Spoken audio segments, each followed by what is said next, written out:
Bonjour à toutes et à tous, je m'appelle Dr. Richard Daishimier. Dans les vidéos précédentes, nous avons vu comment scénariser un module sur Moodle à travers la section de découpage des contenus. Dans cette petite vidéo, je vais partager avec vous la manière selon laquelle on peut mettre en scène une activité leçon dans Moodle. La première chose qu'il faut faire, c'est la mise en place d'un plan, la création d'une scène. C'est donc la mise en scène de votre leçon.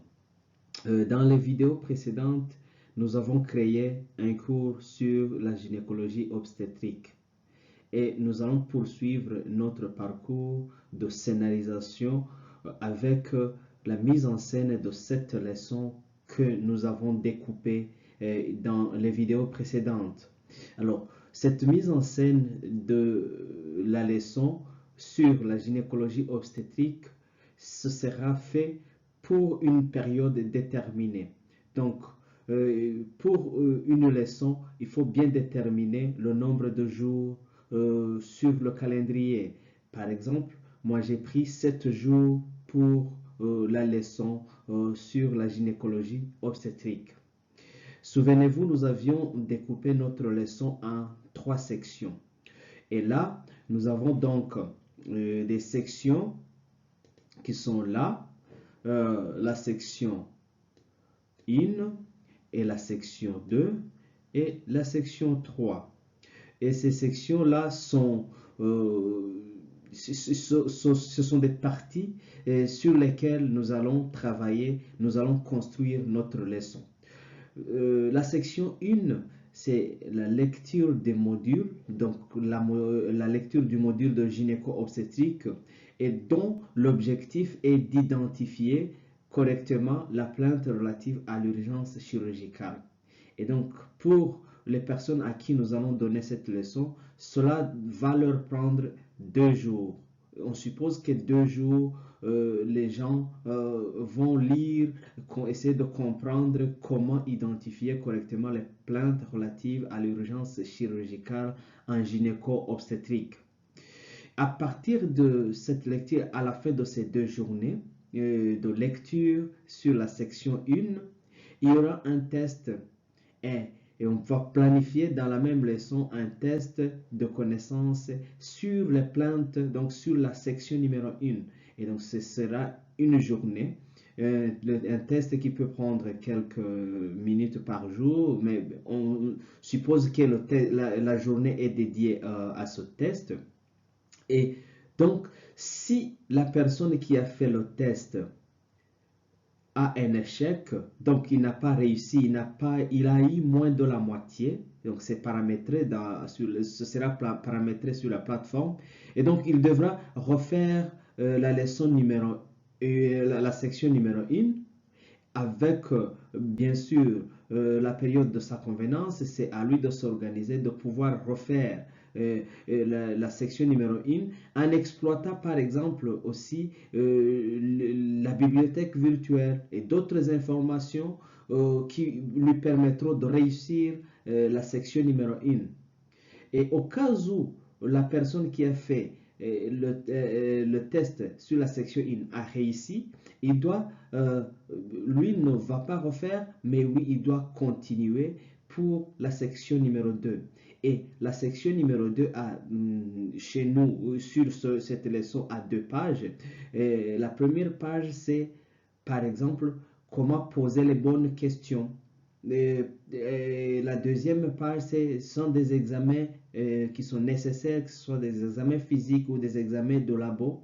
Et donc, on va parler de tout ça dans la section numéro 2 de notre cours. Et le résultat attendu à la fin de cette section, c'est cette décision, soit de référer le patient ou de ne pas référer. Si c'est le cas de ne pas référer, et donc la prise en charge se fera au niveau de la structure même qui a accueilli le patient. Mais si c'est le cas de référence, et là, l'infirmier ou la personne qui sera en train de suivre le module devra aller faire le test sur cette section et le test ce sera sur comment ou quand référer et quand transférer, quand référer. Et ici, on comprendra bien que référer a le même sens que transférer. Et donc, on suppose que dans une journée, la personne qui suit le cours aura bien compris comment poser les bonnes questions, mais aussi comment examiner, que ce soit des examens physiques ou de labo.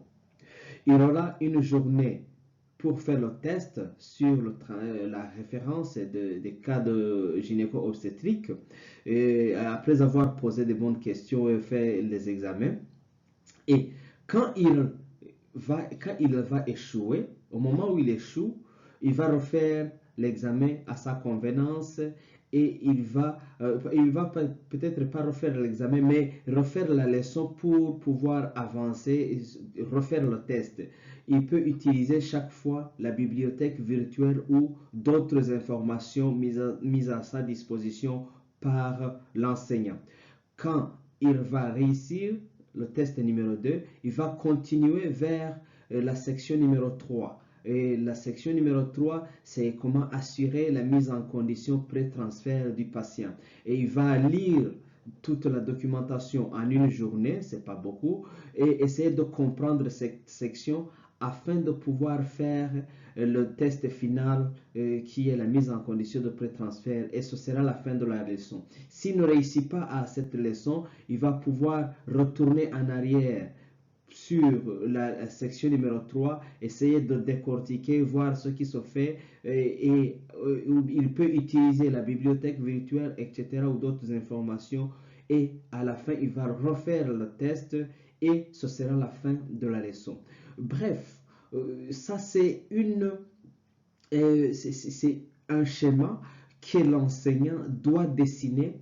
Donc c'est une mise en scène à préparer pour que la leçon soit compréhensible et à différents niveaux pour que les objectifs des différents niveaux, des différentes sections soient atteints. Et donc, pour rappel, dans les vidéos précédentes, on avait 3 objectifs et ces 3 objectifs ont été repris ici. Le premier objectif a été transformé en section 1, le deuxième en section 2, le troisième en section 3, et etc.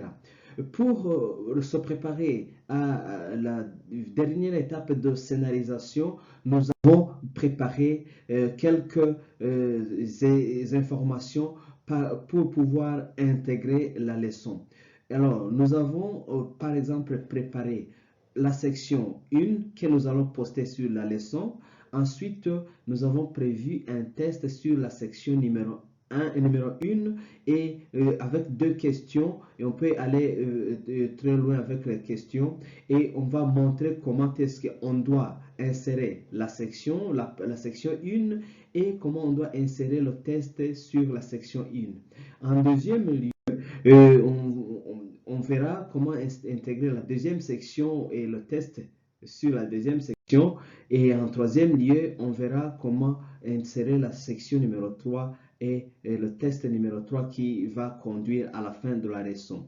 Voilà ce que j'avais prévu pour vous. La mise en scène, c'est comme ça que l'on met en scène une leçon et ce sera très facile pour les apprenants de pouvoir assimiler la matière progressivement avec les différentes informations qu'on fournit dans les sections et les différents tests que l'on met en place. On se retrouve alors dans les vidéos prochaines pour la fin du processus de scénarisation et je vous remercie.